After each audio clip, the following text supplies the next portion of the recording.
I'd like to introduce our next speaker, who incidentally are relatives and family of the individual I talk about, Mr. Frank Lemire. I'd like to introduce to the stage Ms. Michelle Freed, a teacher and traditional knowledge keeper, a member of the Winnebago tribe of Nebraska, and Tyler Lemire, an indigenous two-spirit individual and a youth activist. Thank you, Michelle and Tyler.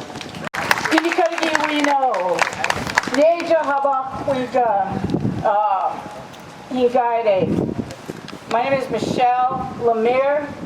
I am a teacher, and I am also a knowledge keeper. I teach plant knowledge to a lot of our people, traditional plant knowledge. And in teaching that, it's a way to rematriate our indigenous knowledge to our people. What we need to do is not only bring back the factual knowledge to our people, we need to bring back that spiritual knowledge, that cultural knowledge. And that's what I'm fighting to do.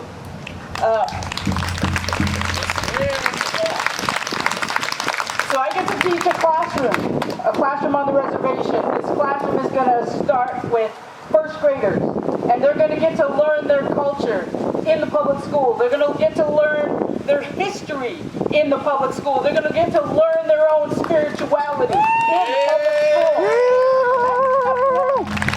That's going to be 10 kids that are going to be what we call wakachon. They're going to be sacred, because these kids are going to be leaders.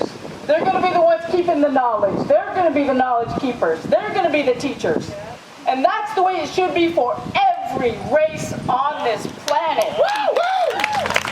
Black children should be learning black history, black spirituality, black culture. Asian children should be learning their own knowledge. And Hispanic people should learn their original knowledge, their original spirituality, their original culture. That's the way it should be for all of us. And that is not saying that we should wipe away any knowledge about white people. We already know that. We've already been taught that. And not exactly all the truth about that. Because in order to build themselves up, they had to tear all of us down. And we need to put a stop to that, because we all built this country. Yeah. We all built this country, and some of us more than others. Hell yeah. And those facts need to be taught. As a teacher, I've learned that a child's self-identity, their self-efficacy, is directly related to their success in academics.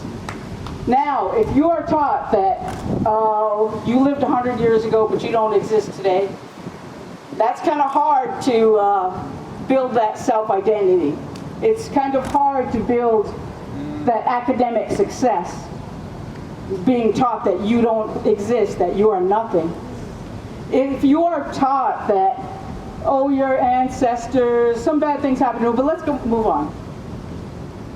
If you're not taught the struggles that your people overcame, if you're not taught how resilient your ancestors were, how hard they fought so that you could be here today, then it's hard to build that academic success. But if you're taught, oh, you know what? Your ancestor chopped down the cherry tree. Your ancestors built this city right here. They invented this and they invented that, not even mentioning who really invented this and who really invented that. If you're taught that you are supreme, yeah, of course you're going to excel in academics. And when you excel in academics, you get better jobs. You get better homes, you get better cars, you have a better life. Well, now we need that better life for everybody. And we need to start with the children. We need to start building those leaders today. Now, we are blessed. In my tribe, we are blessed that we have an opportunity to build up those leaders with these first 10 children. A lot of people don't have that opportunity in a public institution. So we need to start doing that at home. We need to start doing that at the dinner table, on a Saturday morning, on a Sunday evening, after school, before school. Do everything you can to learn everything you can about your own people and teach it to your children so your children can go out and teach others. And when doing that, we all become stronger. We're not tearing anybody down, we're just all becoming stronger. And they want this nation to be the greatest nation on earth. That is how it's going to be done.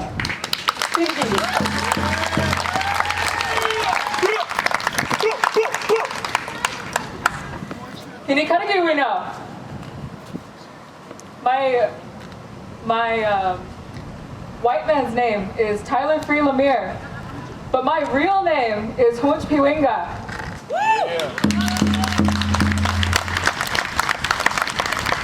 And I am a 16-year-old activist up from around northeast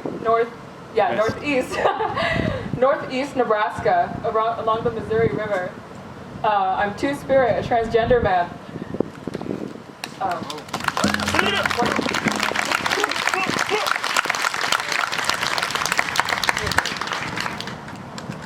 And one thing about not only witnessing my friends' existences and my family and my own is that there is no liberation here. There's no freedom here. This holiday is bullshit.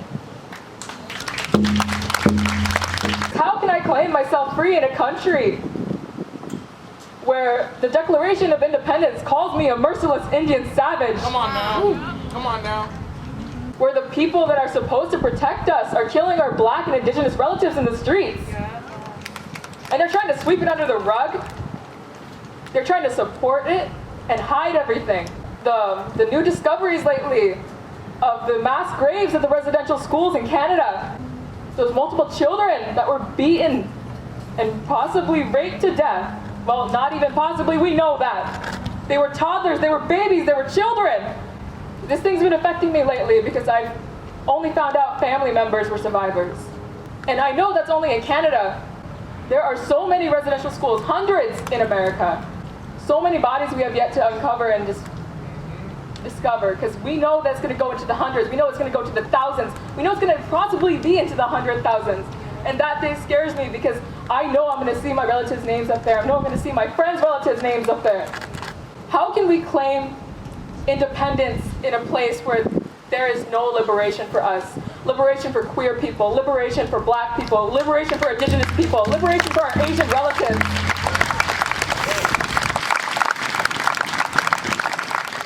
A lot of our issues and oppression stem from one great source, and that is colonialism, white supremacy,